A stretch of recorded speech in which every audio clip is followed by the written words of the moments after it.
Hi, this is Grown Folks Fitness. My name is Raven.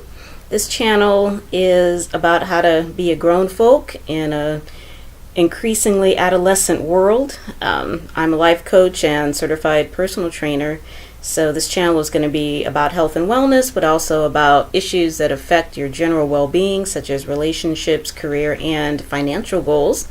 Today I wanted to talk about narcissism. It's something that's been on my mind for a while. I've done a series of Facebook posts about it, so I wanted to do an accompanying video about it. My normal blog, is on grownfolksfitness.com. So on the blog I deal with a lot of health and wellness issues as well. But a video is a little faster, so I thought I'd talk about it here. So the topic is going to be, how can you tell if you might be dating a narcissist? If you've ever dated a narcissist or suspected that you have, you've probably asked yourself a ton of questions like, what is going on? Why does this person think and behave the way that they do? What am I doing wrong? What can I find out about this? So if you're asking yourself a ton of questions and you think you might be dating a narcissist, these are 10 things that I discovered when I had my experience, and they might apply to your situation as well. Number one, narcissists don't listen. So that was my first indication that something was wrong. Of course, people have different levels of talking. Some people talk more, some people talk less. There's nothing wrong with that. But when you're dealing with a toxic person, I won't even say narcissist, the label doesn't matter. But when you're dating someone who is abnormally toxic, they don't listen. You know, it's clear. They're wide awake when they're talking. As soon as you start talking, they get distracted, they look around, they change the subject, they interrupt, they butt in. Okay, so if you're dealing with somebody that you feel like you're talking to yourself, they might be a narcissist. Number two, they negate your feelings. If you're a woman dating a man, feelings are not always a man's strong suit, and that's perfectly fine. If you've dated more than one man, you know this. And that's not to say some men are extremely sensitive and in touch with their feelings. This is something else. When you share your feelings with a narcissist, they don't care. They don't care how you feel. They will tell you that you don't feel that way. They will tell you that other people don't feel that way in your situation. They'll change the subject again. They will go around and around. They will dodge, they will duck, they will do anything other than acknowledge that you have feelings and that they matter.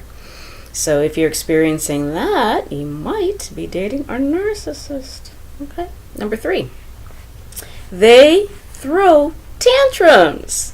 And when I say tantrums, I use that word specifically because as you watch them, you feel, if you have children or have seen a child or have interacted with a child, you've seen a tantrum.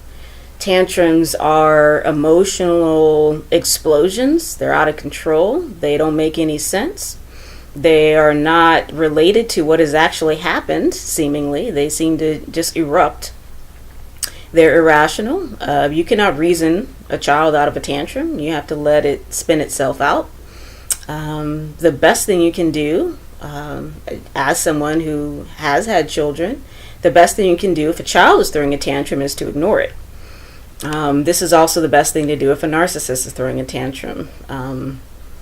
Assuming they're not putting their hands on you, of course. If they're yelling, screaming, and name-calling and trying to bait you, the best thing you can do is let it spin itself out. Whatever you say is not going to matter. It's not going to calm them down. You certainly are not going to be able to reason with them. It's not going to happen. So let them throw their fit. Let them say whatever they want to say. They probably won't even remember all of what they've said. That's what's trippy. It's like they see red and they go blank. They black out. They go somewhere else, and every emotion that they've ever had seems to come forward. So If you're watching a grown person throw a tantrum, you might be dating a narcissist. Next, they triangulate. Now, this is a weird one. When I discovered what triangulation was, it instantly made sense. The person that I was dating was always talking about their ex or some female friend. And, I am the kind of person, I don't want to be unreasonable, but at the same time, as a normal monogamous person, when someone keeps bringing up someone else of the opposite sex, your ears prick up. You want to know what's going on. And at first I thought this was a recent ex. Turns out this person dated almost 20 years ago. And then there was another ex that was even longer ago than that. So that's all well and good.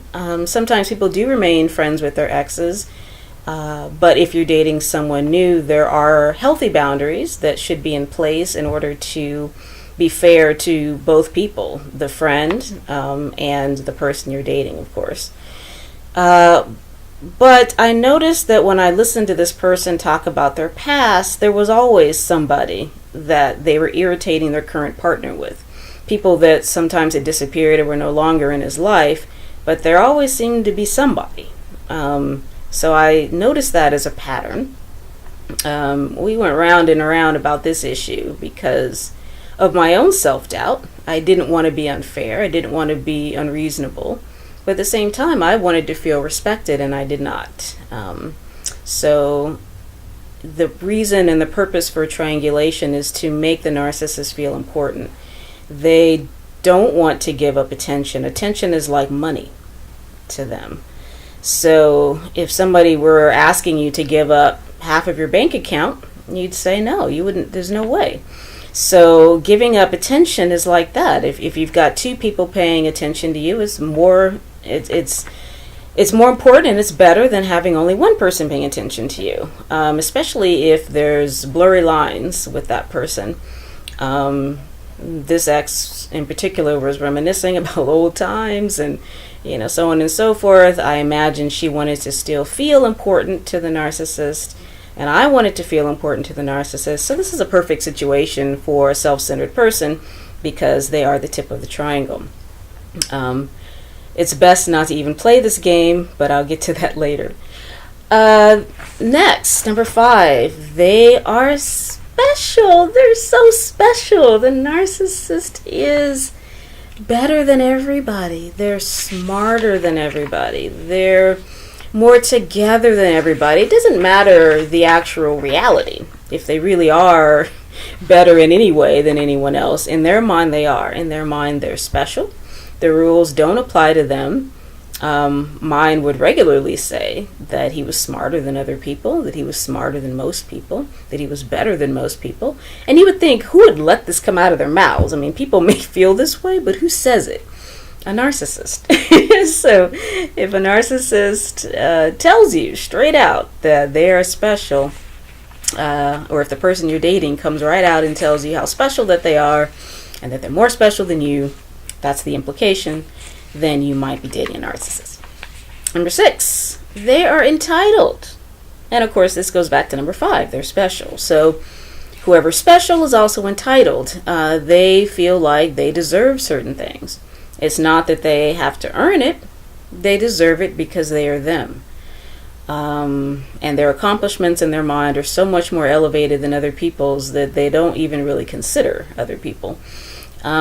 Situation with my ex, he got himself basically terminated from a position because he demanded a parking space. They were not offering parking spaces to employees, so all of the teachers had to walk. He felt like because he had this accomplishment and that accomplishment and this accolade and that accolade that he deserved a parking space. He was not about to walk, so he waltzes himself into the office and demands a parking space, and basically they didn't go the way he expected. They said, if you're not happy, you're free to go. So he comes home without a job. And I was living with him at the time. Long story short, he ended up being able to continue at that place, But this is what happens. You waltz in, you throw your weight around because you're entitled. And of course you're going to run afoul to other people because nobody wants to hear that. Okay, but if you're dating somebody who's entitled, then you might be dating a narcissist. Number 7. This is a big one. Nothing is ever their fault. Okay, it doesn't matter what it is. It doesn't matter if they're the only person that was involved. It's still not their fault. If it's not somebody else's fault, then it's the weather. It's the city that they live in. It's forces beyond their control. There's always an excuse. Nothing is ever their fault. And that's very, very frustrating. And it makes it so that nothing is ever resolvable, because it's not about blame. It's about responsibility. So I don't believe blame is helpful or necessary, but I do believe responsibility is absolutely necessary. And most adults know this, but a narcissist does not believe that anything is their fault. So if the person you're dating or married to doesn't think that anything is ever their fault, no matter how obvious that it is, you might be with a narcissist. Okay?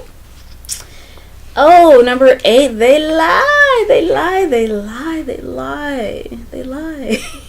Now, lots of people lie. So this isn't only for narcissists. Some people are just liars, but narcissists have their own version of events. Sometimes they are purposely lying to you, and sometimes they really just fashion the past into something that's more comfortable for them to remember. Either way, it's a lie. And a lot of the times it is an absolute blatant lie. They don't want to be blamed. They don't want to feel any kind of embarrassment or shame. So if the facts are uncomfortable, they just change them. Period. I won't even go further. They lie. Okay. Number 9. They always have to prove you wrong. You're wrong. You're mistaken. You have your facts incorrect. It doesn't matter if whatever you're discussing is not important. What is important is that they let you know that you're wrong. Okay, so I was with my ex driving somewhere. He was driving. I was in the passenger seat, and I don't know what we were talking about, and something not important. Maybe it was a movie or something like that. But he disagreed with a fact that I knew to be true. And he's driving, right? But he's scouring his phone on the internet trying to prove that I'm mistaken. And he finds something, some website that counteracts whatever I said. And, I'm thinking it's kind of unbelievable. You almost wish you had a third person there, because things happen when you're dating a narcissist that are so unbelievable. You're like, no one would even really believe this if I told them. I wish somebody was here to see this. But they're not. You're on your own. They act differently when there's other people around. Okay, so that's another issue. But you have to be wrong, and they have to prove it to you. And no matter how minuscule the fact might be, they must let you know that they know what's right and you're wrong. Okay. Number 10, they future fake. So that was something that I didn't realize until later, and that goes along with lying. They tell you things are going to happen in the future because the purpose is to make a future with them appear as rosy as possible. So whatever it is that they know you want, whether it's marriage or children or a home or, whatever. If you have a favorite food, if you have a trip that you want to take, it doesn't matter what it is. What matters is that it'll be something that'll be dangled before your face perpetually. But they don't have any intention of fulfilling these things. And that's hard to believe when you're in love and you're with somebody and there's a trust that you give somebody when you're in their life, when you're dating them, when you're married to them. You don't expect for them to lie to you or to promise you things that they have no intention of fulfilling, but that's what happens. They'll keep pushing back the dates of things, they'll make excuses, or sometimes they'll just pretend that they never promised you that at all. That's gaslighting, which is another thing, which I'll talk about next. But the future faking is something that keeps you engaged because they seem very sincere when they say it, so you believe it. And you hang in there thinking that, well, through the ups and downs, we have all these plans. And so you hang in there waiting for them to happen. And at some point, if you're honest with yourself, and if you start trying to make the actual plans, you'll realize that it ain't going to happen. It ain't happening. With mine, there's several things, but the most important thing was counseling. I actually got back with this person after a 1.5-year separation. And my stipulation for getting back was that we go to counseling. I said, if you want me back, the only way it'll work is with counseling. Then he had a series of mishaps, which, that's another thing. They always have a series of mishaps going on in their life, but he was getting evicted and other changes were going on, so it kept being postponed, and I understood that at first. After a while, it became clear that he didn't want to go to counseling, and it wasn't going to happen. He said it was going to happen even at the very end, sent me names and phone numbers of counselors. But for him, that was taking action. For me, taking action is setting up the appointment, and that didn't happen. So once I called him on that, it was clear that it wasn't going to happen. So future faking. If you're experiencing future faking, you might be dating or married to a narcissist. Gaslighting, which I mentioned a minute ago, is similar to them telling you that whatever you need, you don't need. They basically just change reality. So you, if you're not grounded, will think you're going nuts because something will have just happened. It could be 10 minutes ago, and they will look you in the face and say that never happened. Whatever they said, whatever they did, it never happened. And this goes back to needing a witness. But if you're grounded and you know your own truth, you know what happened. You don't need them to corroborate reality for you. But some people get hooked in that, and they listen to the narcissist, and they just feel like they're going crazy. They know what just happened, but they love this person. They want to believe their version of events. They're making them up as they go along because they don't like what just happened, or it doesn't match their current emotion, or it doesn't match what they want to believe, or they don't want you to be upset, or they don't want any consequences. Whatever the reason is, they take reality and they make it into something else. They just tell you that something that you experienced, or even that you experienced together, even if it was a minute ago, it didn't happen. Okay, and they're adamant about it. We were in a restaurant having an argument, and it was painful. Okay, and he said some things that I, as it turns out, couldn't forgive. So we came out of the restaurant, or I was shut down and wasn't really talking to him, and he knew. But he was not angry anymore, so he was engaging me. And, wondering like, well, what's wrong? What happened? I was like, what do you mean, what happened? So I reiterated the horrible things that he had just said, and he said, I never said that. And not only did he say he never said that, he swore on his life 3 times. I swear on my life, I did not say that. At this point, you can swear on your life all you want to, buddy. I know what you said. I know what you said. I know what I heard. I know what happened. So in my mind, that was the turning point to where I said, if I stay with this person, I too will go crazy. So that's when I knew I had to get out the second time. All right, and finally, they're perfect. Okay, so this is how you end up in this situation in the first place. Because it seems like if somebody has all these qualities, how did you end up with them in the first place? The reason why you ended up with them in the first place is because they were perfect. They were perfect. They were vulnerable. They did listen to you back then because they were trying to figure out how to reel you in. They seem like the perfect guy, the perfect girl. They're sweet, they're kind, they're thoughtful, they're romantic. They are the best relationship you ever had because it's a setup. They know what's coming. And so in order to get you to fall for them and to not leave when they backtrack and start showing you their true self is to get you so hooked that you think that that's the real them. And so you make excuses for them at first because you can't reconcile a perfect person with the nasty, toxic behavior that comes down the road. So if somebody seems too good to be true, you're dating a narcissist. It's not real. No, run. Run, run, run, run, run, run, run, run, run, run, run, run. All right. So that's the narcissist part. But now there's you. You're worth more than this. It's not about making excuses to stay with somebody. You shouldn't have to. If a relationship is right, it's right. There's reasons why you got into this, and I'll deal with that in a different video because this is getting long. But there are reasons why you allowed this to go on for however long it did. For me, it was a year the first time and 10 months the second time. But there's a reason why you didn't run after month 3 or whenever the mask started to fall off. So that's a different issue. So it's not all about blaming the narcissist. It's about taking stock of who you are and what you want in a relationship and not settling for something that's subpar.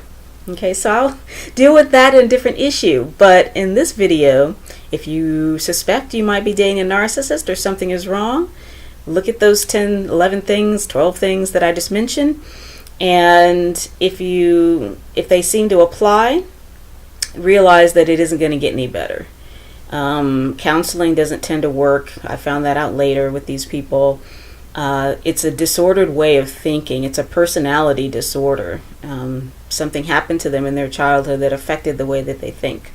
They can amend their behavior if they want to, and that's a lot of work on their part. They would need help in counseling in order to change their behavior.